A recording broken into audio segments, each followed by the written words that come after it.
Hola a todos, hoy vamos a hablar de algo fundamental, las reglas del juego democrático. Vamos a ver qué pasa exactamente después de meter la papeleta en la urna, cómo ese simple gesto se convierte en poder político de verdad.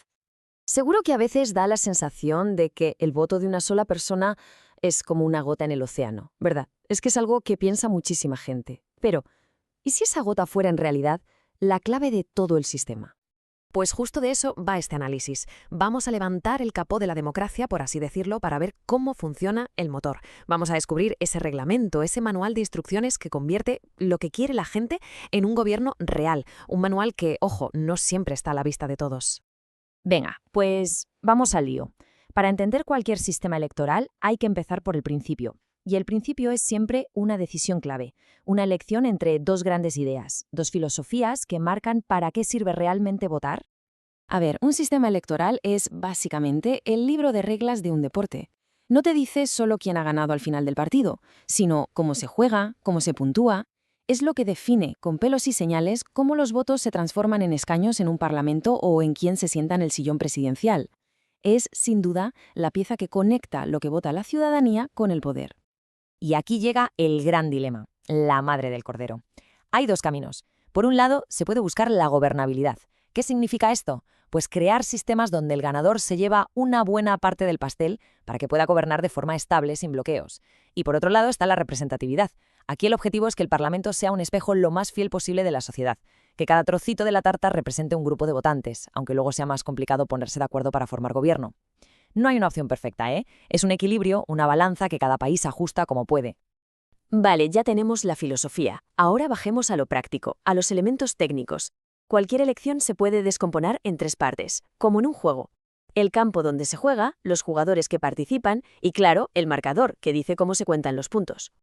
Empecemos por el terreno de juego, la circunscripción electoral, o sea, el mapa, la zona geográfica donde se vota y se cuentan los resultados. Y esto es importantísimo. Ni el tamaño de esas zonas, ni, sobre todo, la forma que tienen en el mapa, son una casualidad. Para nada. Dibujar esas fronteras es una de las herramientas políticas más potentes que te puedas imaginar. Y esta cita lo clava. El gerrymandering, que es como se llama a esta manipulación de los mapas, es una técnica para básicamente ganar las elecciones antes de que la gente vaya a votar. Pura ingeniería electoral, vamos. El nombre, por cierto, viene de 1812. El gobernador de Massachusetts, un tal Elbridge Gerry, dibujó un distrito electoral con una forma rarísima, que parecía una salamandra. De ahí, gerrymander. ¿Y para qué? Pues para hacer justo lo que vemos aquí. Por un lado, concentras a todos los votantes del rival en un solo distrito. Ahí van a ganar de paliza, sí, pero todos esos votos extra no les sirven para nada en otros sitios. Y por otro lado, al resto de sus votantes los dispersas, los repartes por muchos otros distritos para que siempre sean minoría. El resultado es increíble.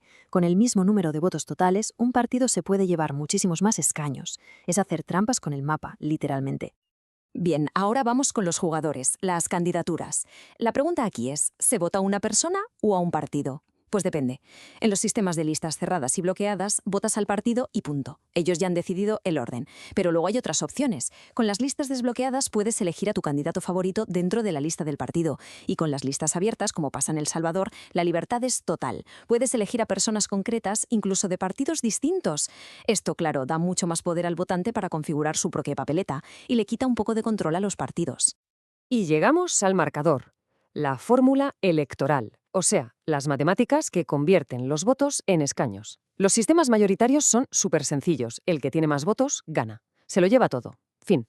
En cambio, los proporcionales son más complejos. Lo que buscan es repartir los escaños de forma justa, como los trozos de la tarta de antes, para que el Parlamento se parezca al resultado de la votación. Para hacer ese reparto se usan fórmulas matemáticas. Las más famosas son la ley de Hont o el método Hare. Y ojo, que cada fórmula tiene sus truquillos y puede acabar beneficiando un poco más a los partidos grandes o a los pequeños. Pero claro, este juego democrático no es algo que no cambie. Al contrario, hoy en día se enfrenta a amenazas totalmente nuevas, muy complejas, que hace apenas unos años ni nos imaginábamos, y están poniendo en jaque su integridad en todo el planeta. Y el efecto de estas amenazas es, bueno, bastante preocupante. Solo hay que ver los datos. En América Latina, la confianza de la gente en las elecciones y en las instituciones que las organizan está por los suelos. Fijaos, menos de 4 de cada 10 personas confían en el proceso. Y eso es muy peligroso, porque cuando se pierde la confianza, todo el edificio de la democracia empieza a temblar. Aquí vemos las grietas principales. Por un lado, la desinformación digital. las fake news, los deepfakes, todo eso que envenena el debate. Luego, la violencia política, que ya no es solo debatir, es coaccionar, atacar para cambiar el resultado. También la injerencia extranjera, otros países metiendo mano. Y quizá la más peligrosa por lo sutil que es, la instrumentalización de las reglas. Es decir, cuando quien está en el poder retuerce las normas del juego a su favor para no tener que irse nunca. Y dentro de esta violencia hay un tipo que tenemos que mirar con lupa: la violencia política contra las mujeres. Porque no es algo casual, es un ataque sistemático, deliberado, que busca una cosa muy concreta: silenciar y apartar a las mujeres de la política. Va desde campañas de acoso en redes sociales hasta la violencia física. El objetivo es cristalino: que la política siga siendo cosa de hombres. Bueno, y frente a todo esto, ¿quién protege el juego? ¿Quién se asegura de que se cumplan las reglas?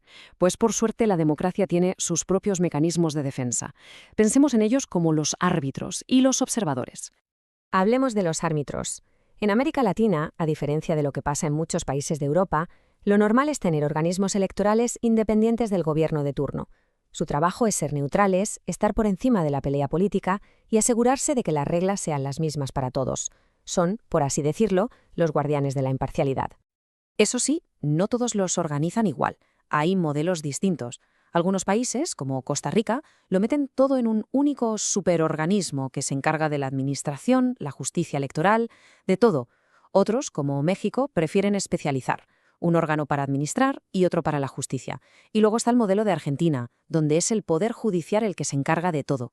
Cada sistema tiene sus pros y sus contras, claro, sobre todo en cuanto a la concentración de poder. Y además de los árbitros de casa, están los observadores internacionales. Organizaciones como la OEA envían misiones que vigilan las elecciones. ¿Y en qué se fijan? Pues en 3 cosas fundamentales. Primero, que sean inclusivas, o sea, que todo el mundo pueda votar y presentarse. Segundo, que sean limpias, que tu voto se cuente bien y se respete.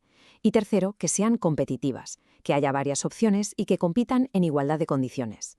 Y no miran solo el día de la votación, analizan todo el proceso para dar un veredicto que ayude a que la gente confíe en el resultado. Así que, si nos tenemos que quedar con una idea, es esta: las reglas importan.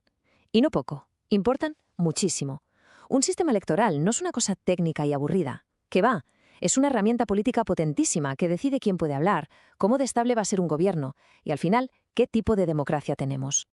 Y todo esto nos deja con una pregunta final, que es la más importante. Porque el libro de reglas de la democracia no está escrito en piedra. Se cambia, se retoca, se reforma y a veces se manipula. La gran pregunta que queda en el aire es, en esa reescritura constante, ¿quién tiene el bolígrafo en la mano? ¿Quién decide de verdad las normas con las que jugamos todos?